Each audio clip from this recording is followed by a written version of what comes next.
Eh bien, bonjour à toutes et à tous et bienvenue dans un nouveau point météo. On va s'intéresser sur les prévisions des prochains jours, à savoir la fin d'année et le début du mois de janvier. Qui nous cache des surprises quand même, parce que on a des perspectives qui commencent à se confirmer pour un retour des conditions hivernales dès la première semaine de janvier 2025. Je vais tout vous détailler dans ce point météo. Alors déjà, voilà. Actuellement, on est toujours sous l'influence de l'anticyclone avec ce contraste nord-sud, au nord des grisailles du brouillard et dans le sud un temps relativement calme, ensoleillé, même particulièrement doux près de la Méditerranée. Donc encore une fois, l'anticyclone va perdurer sur la France jusqu'au 31 parce que vers le 1er, on va avoir un petit changement. Et oui, un basculement vers un flux de nord-ouest. Et qui veut dire flux de nord-ouest? Retour de conditions hivernales agitées avec le retour des précipitations. C'est vrai que ça faisait quand même plusieurs jours qu'on était sous l'influence d'un temps relativement sec avec aucune goutte de pluie relevée sur le pays. Alors, intéressons-nous à la situation avec le centre, le centre d'action pour voir un peu ce que ça donne sur l'Europe. Alors, vous voyez qu'actuellement, la France est toujours sous l'influence de l'anticyclone, apportant vraiment des conditions calmes avec, je vous ai dit, ce contraste nord-sud. Ça va perdurer jusqu'au 1er. Parce que vers le 1er, on va avoir un petit front, on le voit ici, qui va migrer. Mais il va pas nous toucher. D'accord, donc l'impact en France sera nul dans le sud, on sentira rien, mais c'est celle-ci qui va ramener un rafraîchissement, qui va entraîner une baisse des températures. Par contre, ça va donner des conditions très agitées vers les îles britanniques, le Benelux, voilà. Mais peut-être le nord de la France pourrait être exposé avec un risque, parce qu'effectivement, vu que c'est une dépression venant directement d'Islande, ça va apporter retour de conditions instables avec de la neige, de la pluie, du grésil, des giboulées. Donc on peut avoir un impact aussi, quelques débordements sur le nord du pays, mais j'en reparlerai dans un prochain bulletin, parce que là en ce moment il y a une incertitude qui demeure. Voilà, on sait pas trop où va se positionner cette dépression, donc ça restera affiné. Donc l'anticyclone qui a dominé les conditions météorologiques sur la France et l'Europe de l'Ouest jusqu'à fin décembre cède enfin sa place. Dès les premiers jours de janvier, un flux de nord-ouest s'installe, marquant le retour d'un temps beaucoup plus humide et agité, à savoir donc le retour de l'humidité, comme je l'ai dit, après une période sèche et stable, des perturbations vont à nouveau traverser l'hexagone. Ces fronts apporteront de la pluie en pleine, notamment sur l'ouest et le nord dans un premier temps. Dès les premiers jours de janvier, on parlera plutôt de pluie en pleine et peut-être du retour de la neige sur les reliefs, surtout dans les Alpes. Donc de la neige en montagne, des cumuls significatifs sont à prévoir dans les Alpes, peut-être les Pyrénées, les Vosges, à partir de 1000 mètres, même voire un peu en dessous, ça dépend la position, comme je vous ai dit, de cette dépression. Et le vent soutenu, et ce sera le retour du vent malheureusement. Les côtes de la Manche, les côtes atlantiques seront exposées à des rafales de vent dépassant les 80 km/h, mais ça je vais en reparler tout de suite. Et ça pourrait aussi avoir un impact près de la Méditerranée, parce que toujours quand on a un flux de nord-ouest, on a toujours le Mistral qui se réactive près de la Méditerranée. Donc ce qui est incertain alors que je vous parle pour les plaines, c'est la possibilité de voir des chutes de neige en plaine. Ça reste encore flou, mais cela dépendra de la localisation précise des perturbations et de la température au sol, qui pourrait ne pas être suffisamment basse dans un premier temps. Dans un premier temps, je le dis, parce que dans un second temps, on a un changement de temps qui est plutôt favorable à des conditions bien hivernales. Donc, je vais en parler. Donc, vous voyez qu'actuellement, voilà, on pourrait basculer sur avec une petite menace sur le nord du pays. Voilà. Mais elle n'aura pas un grand impact sur le pays. Après, on devrait être dans une situation de marée barométrique entre les deux, avec l'anticyclone qui persiste sur la péninsule ibérique et les dépressions nordiques positionnées sur la Scandinavie, parce que regardez vers le 5 janvier, là par contre il va falloir surveiller, parce que on voit quand même une petite menace, avec une coulée d'air froid venant directement de Russie, et là ça devient très intéressant. Et regardez ce qui pourrait se passer. Là, franchement, les signaux sont plutôt bons, avec un retour vraiment de conditions très hivernales, parce que quand on a un froid continental déboulant de Russie, il va falloir vraiment surveiller le risque, effectivement. Alors, j'en parle pas tout de suite, mais attention au risque peut-être d'une potentielle vague de froid. Mais ça, encore une fois, c'est une hypothèse. Une vague de froid, je répète le terme, c'est plusieurs jours de gel, plusieurs jours de température inférieure à 0 degré, sur une période de 3 jours. Si c'est le cas, on parle de vague de froid. Si c'est pas le cas, on parle juste d'un coup de froid. Parce que plusieurs journaux que j'ai pu consulter il y a bien fort longtemps, à chaque fois qu'on a eu un coup de froid en France, ça y est, il mettait à la une qu'il s'agissait d'une vague de froid. Sauf qu'attention, il faut bien interpréter ce terme, c'est uniquement si les températures sont inférieures à 0. Donc là, effectivement, ça devient intéressant, avec peut-être une possible coulée d'air froid active à surveiller. Voilà, franchement, c'est à surveiller parce que là, ça peut être vraiment très intéressant. Donc, je vais en venir tout de suite. Donc, un possible flux de nord-est avec peut-être un froid continental et peut-être par moment quelques conflits neigeux avec peut-être des perturbations venant d'Atlantique et donc occasionnant un contraste thermique entre donc de l'air doux d'Atlantique et bien sûr de l'air plus doux près de la Méditerranée et qui pourrait rentrer en contact avec donc de l'air plus froid, donc l'air continental. Ça pourrait donc un parfait cocktail pour le retour de conditions agitées. Donc dans un deuxième temps, la configuration météorologique pourrait évoluer vers un flux de nord-est, favorisant une incursion d'air polaire continental sur la France. Donc renforcement du froid, les températures pourraient chuter davantage, avec à la clé du gel généralisé, donc déjà présent dans de nombreuses régions depuis plusieurs jours. On a même relevé de forts gelées, même dans l'arrière-pays méditerranéen, on a relevé des pointes à moins 7, moins 8 degrés dans le Var. Aussi dans les Alpes, on est bien inférieur des moins 10 degrés. Donc on sent vraiment, même sur les frontières de l'Est, ça descend bien en dessous de zéro. On sent qu'en ce moment, le gel est encore bien présent sur le pays. Donc bien sûr, avec le retour de ces conditions, si on a un flux d'Est, attention, les gelées pourraient être sévères. Hein. Ça pourrait même descendre jusqu'à moins 8 degrés sur la France, notamment sur le nord et l'Est. Et les maximales à peine positives, avec des valeurs comprises entre 0 et 5 degrés selon les régions. Mais à la clé, il y aura aussi, avec donc cet air continental froid s'opposant à l'humidité venue de l'Atlantique et du Sud, des épisodes neigeux pourraient se produire. Alors à l'heure actuelle, il est impossible de déterminer l'endroit et l'impact, mais ces conflits de masse d'air sont susceptibles de déclencher des chutes de neige à basse altitude, voire en plaine, mais leur localisation et leur intensité restent encore très certaines. Donc vraiment affaire à suivre. Donc on va voir maintenant du côté de la carte des prévisions pour ces prochains jours. Alors vous voyez qu'aujourd'hui, toujours sous l'influence de l'anticyclone, voilà. Mais vous voyez que vers le premier, on va avoir le premier front humide qui va venir. Alors dans un premier temps, c'est pas lui qui va amener le froid, hein, ça sera simplement le retour de l'humidité.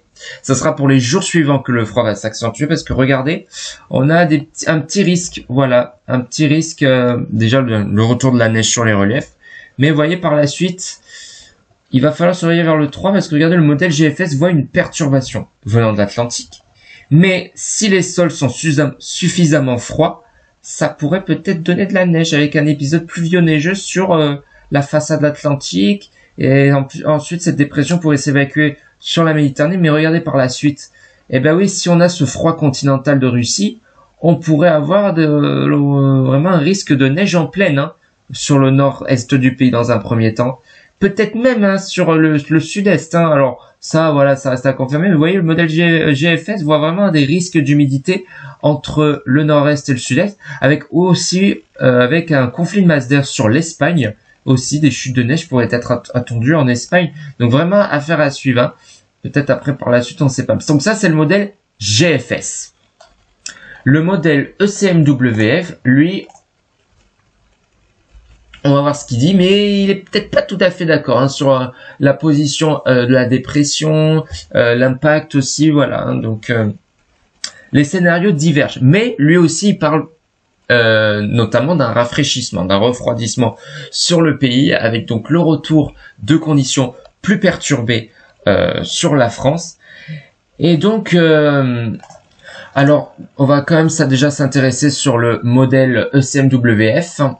Donc le voici, donc actuellement toujours sous l'influence de l'anticyclone, ça bouge pas, mais voilà, vers le 1er janvier, on va avoir donc un changement de temps. Alors vous voyez, alors ECMWF voit une dépression dans un premier temps qui devrait pas trop, qui devrait plutôt s'éloigner de la France. Hein. Vous voyez, vous vous rappelez dans le modèle GFS, on voyait cette dépression qui était plus présente vers le Benelux. Là, elle pourrait être un peu plus élevée au niveau de la latitude en Europe, puisque elle pourrait plutôt se positionner vers l'Écosse.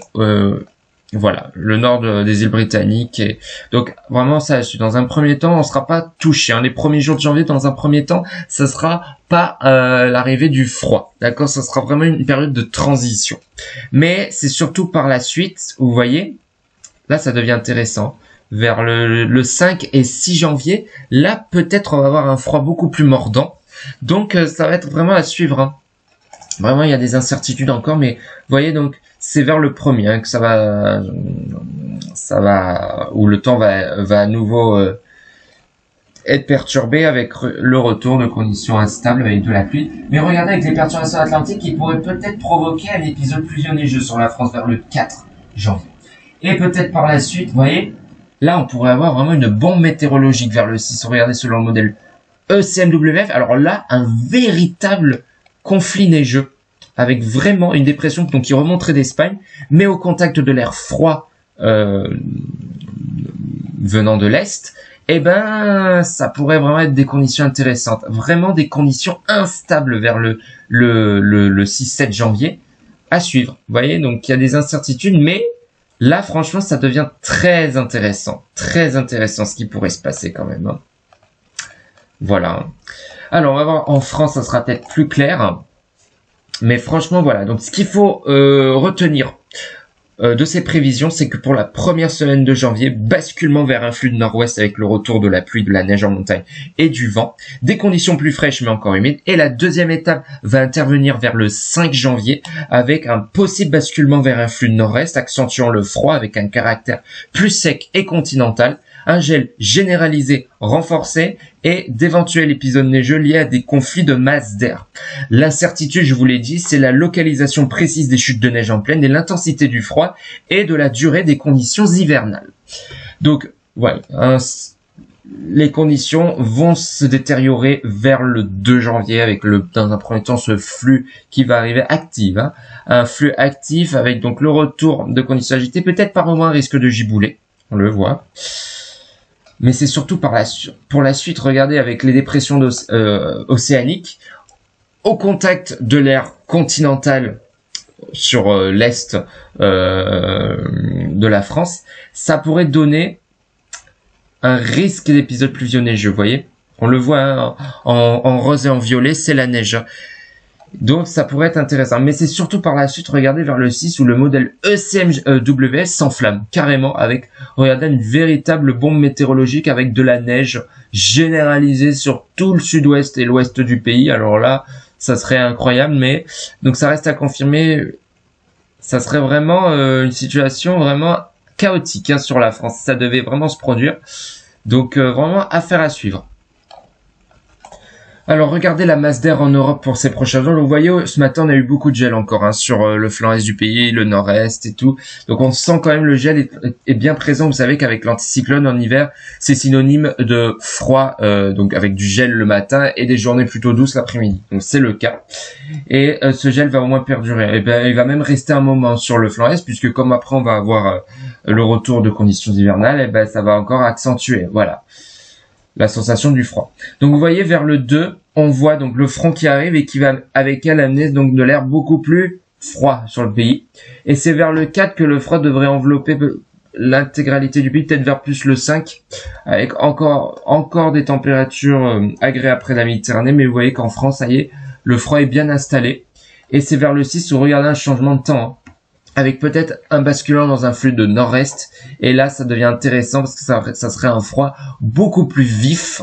Vous voyez, pour les jours d'après, un froid avec une accentuation du froid, notamment le matin, avec vraiment un gel sévère. Hein. Donc, à suivre. Donc ça, c'est le modèle ECMWF. Maintenant, on va voir le modèle GFS. Et donc, pour le modèle GFS, bah, lui, c'est un peu pareil. Hein. On voit bien, regardez vers le 2, l'arrivée de l'air froid avec ce flux de nord-ouest, apportant donc une accentuation du froid, donc une baisse des températures. Mais c'est surtout par la suite, regardez vers le 5, un froid qui pourrait devenir continental, hein.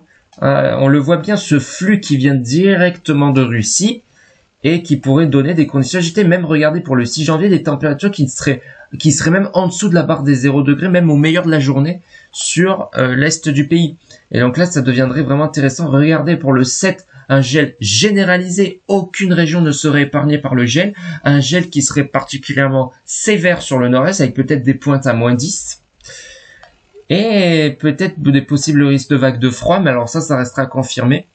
Mais là, c'est vraiment à suivre, hein. Vous voyez des conditions très agitées pour à partir du 5 janvier et peut-être pour la première décade de janvier. Donc vous voyez une situation à suivre de très près.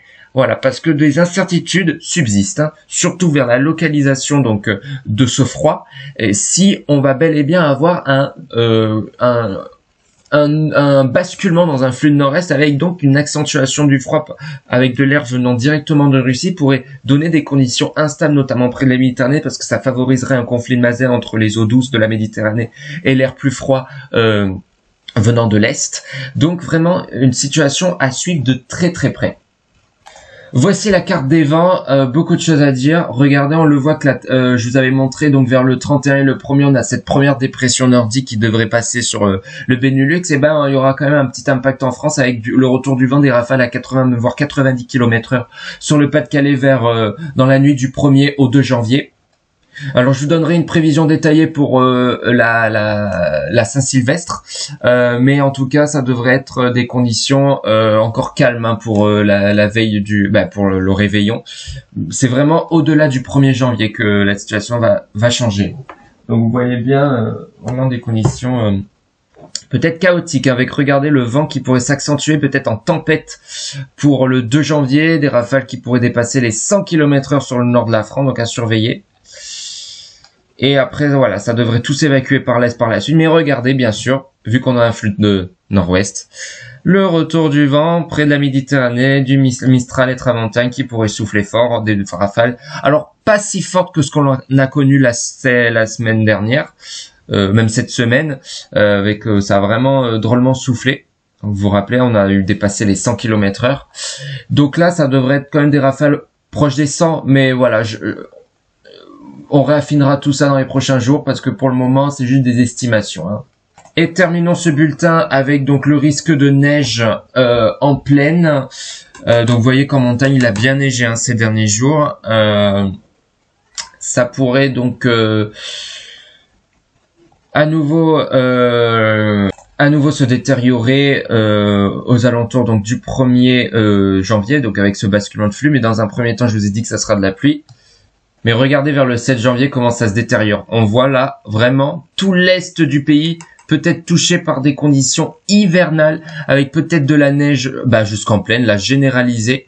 Ça serait, pour l'instant, c'est vraiment l'ouest, hein, qui serait, l'est, pardon, qui serait le plus touché. L'ouest serait pour l'instant mis à l'écart, mais quand même, le modèle ECMWF a mentionné quand même un risque peut-être de neige aussi sur l'ouest avec un conflit entre, vous savez, de l'air plus doux venant du sud et l'air froid continental. Donc peut-être, avec une dépression remontant d'Espagne, ça pourrait donner aussi une situation propice à des chutes de neige. Mais voyez, voilà. Donc vraiment, il va falloir surveiller l'est de la France. Et concernant le modèle, voilà, donc je vais vous montrer le modèle ECMWF parce que regardez lui ce qu'il voit. Eh ben oui, il voit vraiment de la neige généralisée sur le nord de l'Espagne, le sud-ouest de la France avec un conflit neigeux apportant vraiment des conditions chaotiques, hein. Donc vraiment affaire à suivre. Et le modèle GFS, regardez la différence quand même. Il est plus cantonné sur les régions de l'Est. Donc vraiment, voilà, il y a beaucoup d'incertitudes entre les différents modèles numériques concernant le risque de neige. Donc j'en reparlerai dans un prochain bulletin. Donc ce qu'il faut retenir de ce bulletin, donc c'est que la première décade de janvier s'annonce clairement plus agitée, marquant un retour des conditions hivernales sur l'ensemble de la France. Ces prévisions nécessitent encore des ajustements, notamment concernant l'impact des chutes de neige et les zones les plus touchées par le froid. Voilà, donc restez attentifs aux prochaines actualisations pour affiner ces tendances. N'hésitez pas à liker et à vous abonner, c'est très important. Et on se retrouve prochainement pour un nouveau point météo.